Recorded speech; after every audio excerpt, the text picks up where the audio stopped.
Olá, bom dia crianças, tudo bom com vocês? Eu espero que todos estejam bem, saudáveis, vocês e toda a sua família.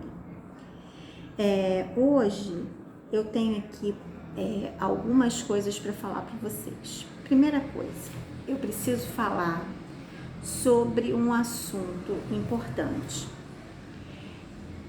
Vocês viram na semana passada, eu passei uma atividade, na semana retrasada, na verdade, uma atividade sobre a primeira Constituição no livro de História. Então, eu gostaria de falar um pouquinho sobre ela, porque na verdade, o que aconteceu? O Brasil se tornou independente. Muito legal. O Brasil se tornou independente. A gente já sabe que essa independência não foi bem assim com facilidade, não. Portugal não aceitou essa independência. Cobrou uma taxa para o Brasil para aceitar essa independência, ou seja, o Brasil teve que pagar para se tornar independente a Portugal. Pegou o dinheiro emprestado da Inglaterra para poder se tornar independente. Beleza. Se tornou independente, o Brasil é um país independente. Só que nesse momento o Brasil não tinha suas próprias leis. Eles seguiam até aquele momento as leis de Portugal. Não tinha lei brasileira. Então o Brasil se tornou um país independente sem as leis. Ou seja, essa primeira Constituição, ela teve que ser criada para que o Brasil tivesse as suas próprias leis. Algumas coisas, algumas questões foram implementadas nesta Constituição. O que acontece? Estávamos num momento histórico em que o Brasil estava se tornando independente de Portugal, certo? A primeira coisa que dizia essa Constituição, que o Brasil passaria a se tornar Império do Brasil. Ou seja, nós teríamos um imperador. Esse imperador seria inicialmente Dom Pedro I. Esse império teria esse poder transmitido de forma hereditária e vitalícia. O que significa isso? Significa hereditária, quer dizer que o poder passa de pai para filho. Ou seja, depois que Dom Pedro I saísse do poder, iria assumir o filho dele e consecutivamente. E vitalícia significaria até ele morrer ou abdicar. E a gente vai ver isso mais à frente, lá na frente, que Dom Pedro I abdicou. Mas seria vitalício, até ele estar ali, até ele querer ficar ali, o poder era dele. Ninguém poderia tirar esse poder de Dom Pedro. Então essa é a primeira coisa, hereditário e vitalício, o poder do imperador. As elites brasileiras queriam ter mais poder naquele momento ali. E para fazer essas leis, para que essas leis fossem criadas, foi eleita uma Assembleia Constituinte, certo? Chegou, se votou, nem todo mundo podia votar, quase ninguém podia votar. A gente vai falar sobre essa questão dos votos que foi implementada nessa primeira Constituição. Quase ninguém podia votar, só os ricos, os fazendeiros, as pessoas da corte, certo? E essas pessoas elegeram essa Assembleia Constituinte. Só que o imperador, ele começou a ver que eles estavam querendo diminuir o poder dele. Estavam querendo tirar o poder dele, ele não ficou satisfeito. Destituiu a Assembleia toda, mandou todo mundo embora, botou gente que ele queria ali. Ele foi totalmente autoritário, fez a Assembleia Constituinte do jeito dele, implementou todas as coisas que ele queria nesta Constituição, com essa questão do Império Brasileiro, que o poder seria vitalício e hereditário, instituiu a questão do voto, essa questão do voto, como é que era? Só poderiam votar no Brasil para assembleias legislativas, que são de senadores e deputados, só poderiam votar, primeiro, maiores, homens,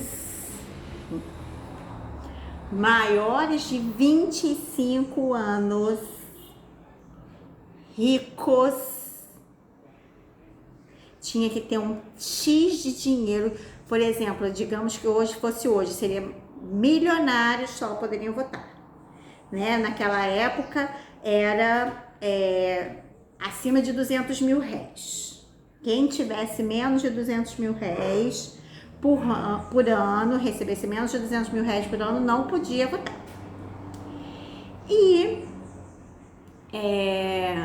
não poderiam votar de jeito nenhum mulheres, não poderiam votar escravos, negros, né? Ex-escravizados, analfabetos, pobres.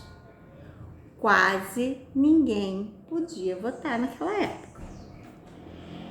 Outra coisa que aconteceu, ele estabeleceu o catolicismo como a religião oficial do Brasil.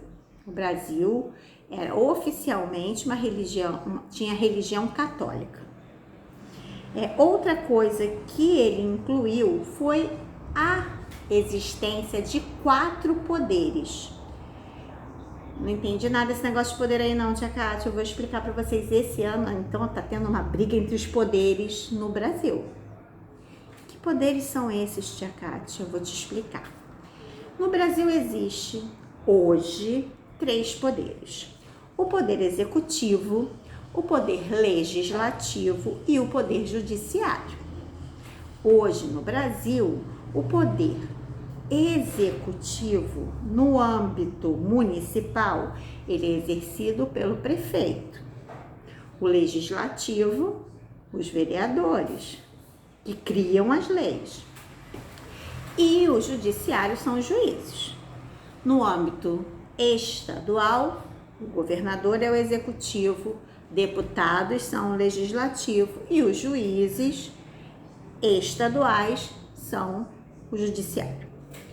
No âmbito federal, o presidente é o executivo, o legislativo é a Câmara dos Deputados e o Senado, né? Então, deputados e senadores são legislativos, e o STF, que são os juízes.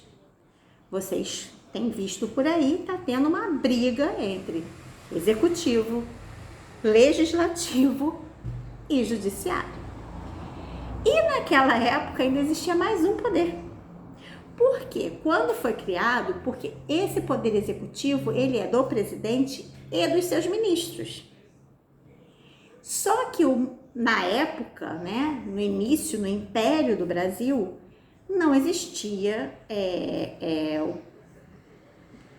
os ministros tinham menos poder, existia o poder executivo, só que tinha ainda mais um poder, que era o poder moderador.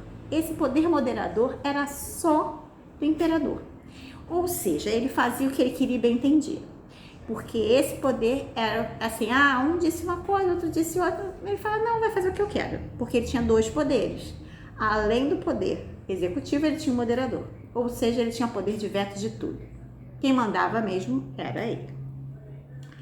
Então, essas questões, eles garantiram o direito à liberdade, à segurança pessoal e à propriedade, que isso que interessava as pessoas da elite, certo? Que garantissem a sua propriedade. Então, essas questões foram garantidas por essa primeira Constituição, certo? Ou seja, só para relembrando, o Brasil se tornou um império que tinha um imperador que tinha esse poder vitalício e hereditário, e a religião era o catolicismo, que as pessoas tinham direito à liberdade, a segurança e a propriedade e ainda garantiu o direito a voto a homens maiores de 25 anos, ricos e brancos, normalmente, tá? 90 brancos, ricos e maiores de 25 anos, tá bom? Ou seja, a maioria da população realmente não podia votar. Então, beijo no coração. Estudem, fiquem alertas, seguros e façam as atividades. Beijo!